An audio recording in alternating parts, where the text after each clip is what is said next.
Allez, il s'élance pour le quintet plus du jour. Alderman est bien parti à l'extérieur, tout comme au Fort de Mire qui après un bon départ. Arius Dudouet est au galop. Arius Dudouet, comme souvent, rate son départ et il va perdre toute chance d'entrée de jeu. Le favori Blé du Gers est bien parti. Il est au centre aux côtés de Sorbet alors qu'Alderman accélère déjà. Et Eric Raffin semble motivé pour venir rapidement prendre l'avantage dans cette épreuve. On retrouve à l'arrière du peloton Blakatou qui a raté sa mise en jambe. On retrouve très loin également Upman avec Vive d'Or du Poli qui fait partie des derniers en compagnie de Boléro Devine. Devant, c'est le cheval de Daniel Reden, le numéro 1 Sorbet qui a pris l'avantage. Et voilà Alderman qui est déjà là.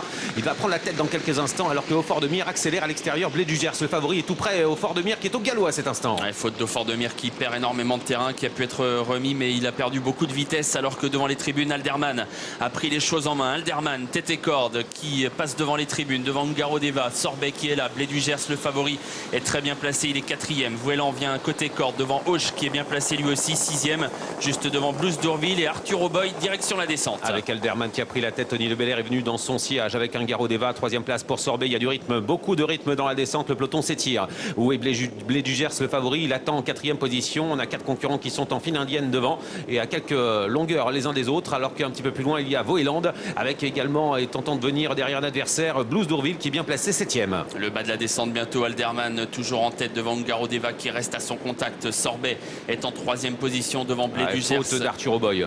Arthur Auboy au galop, Vive d'Or du Poli également qui est au galop dans la descente alors qu'Alderman fait toujours beaucoup de train. 1:11:7 à 1500 mètres du poteau. Ouais, un chrono canon alors qu'on se dirige vers la montée avec Alderman qui est en tête. Il a l'air parfait aujourd'hui en 2e position. Ungaro Deva devant Sorbet. Blé du Gers est en 4e position alors qu'on a ensuite Auch qui est venu se placer le long de la corde à son extérieur. Blues d'Orville qui se retrouve né au vent et au Fort de Mire qui après sa faute en début de parcours essaie de venir à l'extérieur. Direction la montée, Alderman, Ungaro Deva, Sorbet dans cet ordre devant Blé du Gers, Blues d'Orville au Fort de Mire qui tente un retour à l'extérieur et qui se rapproche désormais alors qu'on va passer au poteau du dernier kilomètre toujours sous la conduite d'Alderman. 1:12:6 pour le chrono. Avec en 2e position Ungaro Deva. Blé du Gers est venu se positionner parmi les premiers. Il accélère avec Jean-Michel Bazir à l'extérieur au Fort de Mire qui tente sa chance pour venir inquiéter les premiers alors que Blues d'Orville a des ressources.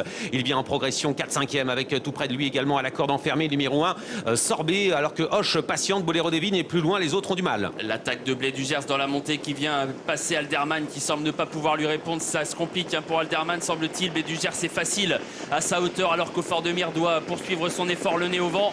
Blues d'Orville a des ressources dans le sillage des premiers. Ungaro Deva vient ensuite avec Auch. Ouais, avec Jean-Michel Bazir qui contrôle dans son dos, c'est l'un des dangers, c'est Blues d'Orville. Au Fort de Mire reste en suspension à l'extérieur, sollicité. Alderman essaie de résister à la corde mais il semblerait que Jean-Michel Bazir contrôle facilement. Auch qui a longtemps attendu a encore des ressources et Sorbet essaie de trouver l'ouverture avec Ungaro Deva. Blé du Gers qui est toujours en tête pour sortir du dernier tournant. Blues d'Orville qui va essayer de l'attaquer désormais alors que Auch vient lui aussi assez vite devant Sorbet. Ungaro Deva, les 5 premiers qui se détachent. Blé du Gers qui est toujours en tête à 250 mètres du poteau. Blues d'Orville en 2e position. Auch qui lutte pour les places avec Ungaro Deva et Sorbet. Blé du Gers, Blues d'Orville qui lutte pour la victoire mais Blé du Gers repart encore à la corde. Blé du Gers, la 54e victoire du meeting pour monsieur Jean-Michel Bazir. Blues d'Orville est 2e, Ungaro Deva 3e, Auch 4e et Sorbet 5e. Ouais, Ungaro Deva qui a fait une faute pratiquement à 50 mètres de l'arrivée. On va revoir les images. Un succès donc pour Jean-Michel Bazir. 54e victoire. Il bat le record de victoire en un seul meeting. Il bat le record de Franck Leblanc. Victoire du numéro 9 Blé du Gers, le favori. Le 12 Ungaro Deva a été disqualifié. La 2e place va donc revenir à Blues d'Orville, le numéro 15 devant le 4 Auch qui termine 3e. 4e place pour le numéro 1 Sorbet. Je pense que Voeland termine à la 5e place après la faute et la disqualification d'Ungaro Deva. Regardons.